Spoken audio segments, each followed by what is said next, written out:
ماہ شعبان کا مہینہ جاری ہے اور شعبان کے مہینے میں 15 شعبان کا روزہ بالخصوص رکھا جاتا ہے، تو کیا یہ سنت سے ثابت ہے؟ اس کی کیا احادیث کے اندر فضیلت ملتی ہے؟ یہ ارشاد فرما دیں۔ شعبان المعظم کا مہینہ وہ مہینہ ہے کہ جس میں نبی پاک صلی اللہ تعالیٰ علیہ وآلہ وسلم رمضان المبارک کے بعد سب سے زیادہ روزے رکھا کرتے تھے۔ بعض میں یہ ہے کہ آپ اکثر روزے یعنی شعبان کے اکثر دنوں کے روزے رکھتے تھے یعنی بکثرت، اور بعض میں یہی کہ پورا شعبان ہی روزے رکھ لیا کرتے تھے۔ یہ مختلف روایات موجود ہیں۔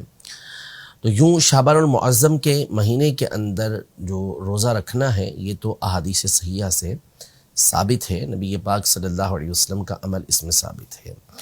اب رہا خاص 15 شعبان المعظم کا روزہ رکھنا،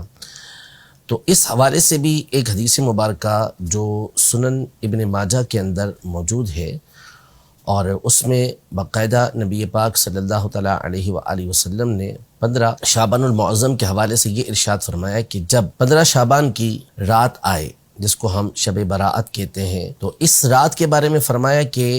قوموا لیلہا، اس کی رات کو قیام کرو، یعنی رات عبادت کرو، اور صوموا نہارہا،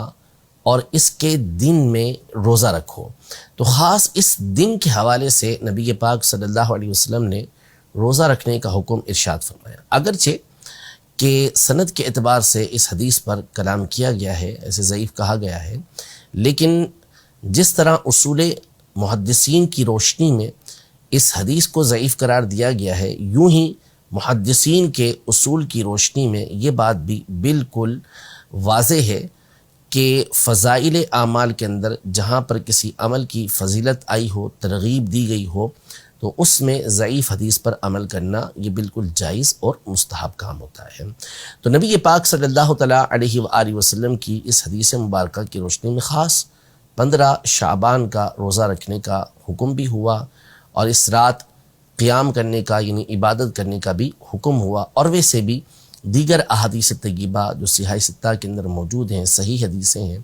اس میں یہ مذکور ہے کہ نبی پاک صلی اللہ تعالیٰ علیہ وآلہ وسلم شعبان کے اکثر دنوں کے روزے رکھا کرتے تھے۔ اور جب آپ سے اس بارے میں پوچھا گیا کہ آپ اس مہینے کے روزے خاص طور پہ کیوں رکھتے ہیں، تو آپ علیہ الصلوۃ والسلام نے ارشاد فرمایا کہ اس مہینے میں اعمال اللہ کی بارگاہ کے اندر پیش کیے جاتے ہیں، اور میں چاہتا ہوں کہ جب میرا عمل اللہ کی بارگاہ میں پیش ہو تو میں روزے سے ہوں۔ تو ظاہر ہے کہ 15 شعبان تو بالخصوص وہ رات ہے جس کے بارے میں اقوال موجود ہیں کہ اس رات اللہ پاک کی بارگاہ میں اعمال پیش کیے جاتے ہیں، تو کیوں نہ یہ رات اللہ پاک کی عبادت میں گزاری جائے اور اس کا دن روزہ رکھتے ہوئے گزارا جائے۔